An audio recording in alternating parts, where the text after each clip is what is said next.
विष्णवे नमः। आप सभी का मेरे YouTube चैनल पर हार्दिक स्वागत है। माघ मास के कृष्ण पक्ष की एकादशी को षटतिला एकादशी कहा जाता है और साल 2022 में षटतिला एकादशी का व्रत रखा जाएगा।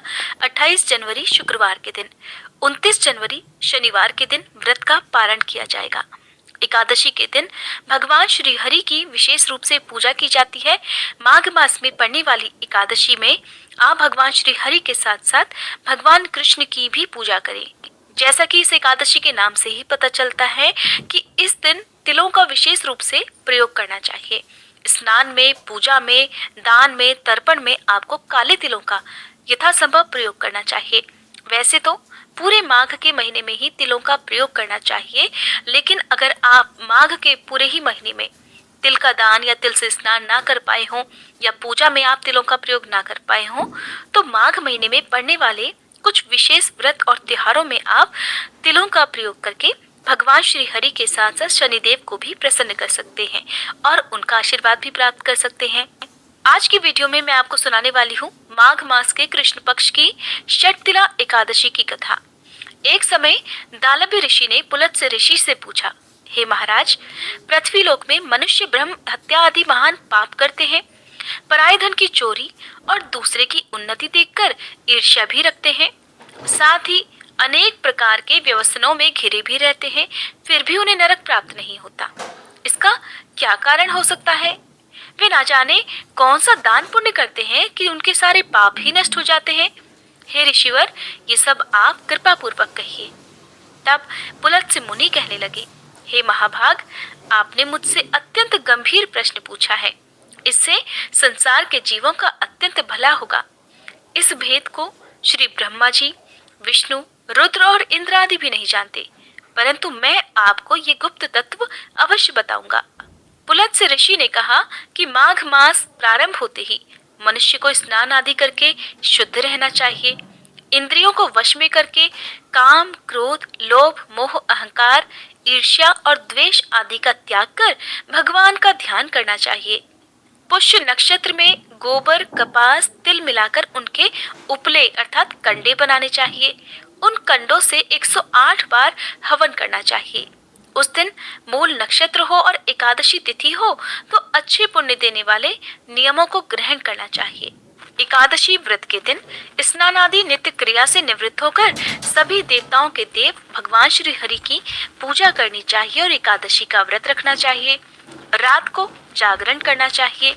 उसके दूसरे दिन धूप, दीप, नैवेद्य आदि से भगवान का पूजन करके भगवान को तिलों का भोग लगाना चाहिए। बिना तुलसी दल के भगवान श्री हरि की पूजा अधूरी मानी जाती है, इसलिए तुलसी दलों का प्रयोग पूजा में अवश्य करना चाहिए। फिर भगवान की स्तुति इस प्रकार करनी चाहिए, हे भगवान, आप दीनों को शरण देने वाले हैं, इस संसार सागर में फंसे हुए सभी लोगों का उद्धार करने वाले हैं। हे पुंडरीकाक्ष, हे विश्वभावन, हे श्री हरि, हे जगतपते, आप श्री लक्ष्मी जी सहित इस तुच्छ अर्घ को ग्रहण करें। इसके बाद किसी योग्य ब्राह्मण को अथवा निर्धन व्यक्ति को आप अपनी सामर्थ्य के अनुसार कुछ न कुछ दान करें। आप जिस भी सामग्री का दान करें उसमें आप तिल रखकर जरूर दान करें। तिल का स्नान और भोजन दोनों ही श्रेष्ठ माना जाता है। इस प्रकार षटतिला एकादशी के दिन जो भी भक्त जितने तिलों का दान करता है उतने ही 1000 वर्ष उसे स्वर्ग में वास करने का अधिकार मिल जाता है। पहला तिल स्नान, दूसरा तिल का उपटन, तीसरा तिल का हवन, चौथा तिल का तर्पण, पांचवा तिल का भोजन और छठा तिलों का दान। ये तिल के 6 प्रकार हैं। इनके प्रयोग के कारण ही इस एकादशी का नाम षटतिला रखा गया। इस व्रत को करने से अनेक प्रकार के पापों का नाश हो जाता है। ऐसा कहकर पुलत्स्य ऋषि कहने लगे कि अब मैं तुमसे इस एकादशी की कथा कहता हूँ, सावधान होकर सुनो। एक समय देवर्षि नारद ने भगवान श्री हरि से यही प्रश्न किया था और तब भगवान ने जो षटतिला एकादशी का महात्म्य देवर्षि से कहा था वही मैं अब तुमसे कहता हूँ। भगवान ने नारद जी से कहा, हे नारद, मैं तुमसे सत्य घटना कहता हूँ, ध्यान पूर्वक सुनो। प्राचीन काल में मृत्युलोक में एक ब्राह्मणी रहती थी। वो सदैव व्रत किया करती थी। एक समय वह 1 मास तक व्रत करती रही। इससे उसका शरीर अत्यंत कमजोर हो गया। यद्यपि वह अत्यंत बुद्धिमान थी, फिर भी उसने कभी देवताओं या ब्राह्मणों के निमित्त अन्न या फिर धन का दान नहीं किया था। इससे मैंने सोचा कि ब्राह्मणी ने व्रत आदि से अपना शरीर तो शुद्ध कर लिया है, अब इसे विष्णु लोक तो मिल ही जाएगा, परंतु इसने कभी अन्न का दान नहीं किया। इससे इसकी तृप्ति होना बहुत कठिन है। भगवान ने आगे कहा कि हे देवर्षि नारद, ऐसा सोचकर मैं भिखारी के वेश में मृत्युलोक में उस ब्राह्मणी के पास गया और उससे भिक्षा मांगी। तब वह ब्राह्मणी कहने लगी, महाराज किस लिए आए हो? तब मैंने कहा, मुझे भिक्षा चाहिए, भिक्षा दो। इस पर उसने एक मिट्टी का ढेला उठाया और मेरे भिक्षा पात्र में डाल दिया।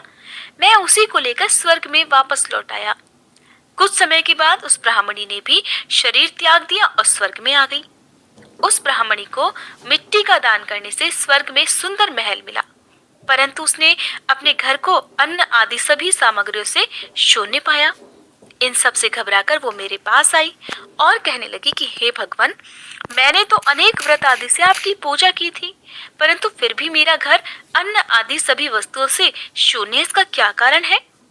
तब मैंने कहा, पहले तुम अपने घर जाओ, देव स्त्रियां आएंगी तुम्हें देखने के लिए, पहले उनसे षटतिला एकादशी का पुण्य और विधि सुन लेना, उसके बाद ही द्वार खोलना। मेरे ऐसे वचन सुनकर वह ब्राह्मणी अपने घर गई। जब देव स्त्रियां आई और द्वार खोलने के लिए कहा, तब ब्राह्मणी कहने लगी, आप मुझे देखने आई हैं तो षटतिला एकादशी का महात्म्य मुझसे कहो, तभी मैं द्वार खोलूंगी। उनमें से एक देव स्त्री कहने लगी, ठीक है, मैं तुमसे महात्म्य कहती हूँ। जब ब्राह्मणी ने षटतिला एकादशी का महात्म्य सुना, सुनने के बाद ही उसने द्वार खोला। देव स्त्री ने उस ब्राह्मणी को देखा कि ना तो वो गांधर्वी है, ना आसुरी है, वरन पहले जैसी मानुषी है। उस ब्राह्मणी ने उनके कथनानुसार षटतिला एकादशी का व्रत किया, जिसके प्रभाव से वह सुंदर और रूपवती हो गई और उसका घर भी धन अन्न आदि से भर गया। हरे कृष्णा। इसीलिए हिंदू धर्म के अनुसार सभी मनुष्यों को चाहिए कि अपने जीवन में षटतिला एकादशी का व्रत अवश्य करें और साल में एक बार षटतिला एकादशी के दिन अपनी अपनी सामर्थ्य के अनुसार अन्न धन वस्त्र और तिल का दान करें। इससे दुर्भाग्य, दरिद्रता और अनेक प्रकार के कष्ट दूर होकर सभी प्रकार के पापों का भी नाश हो जाता है और ऐसे में व्यक्ति अंत में मोक्ष को प्राप्त होता है।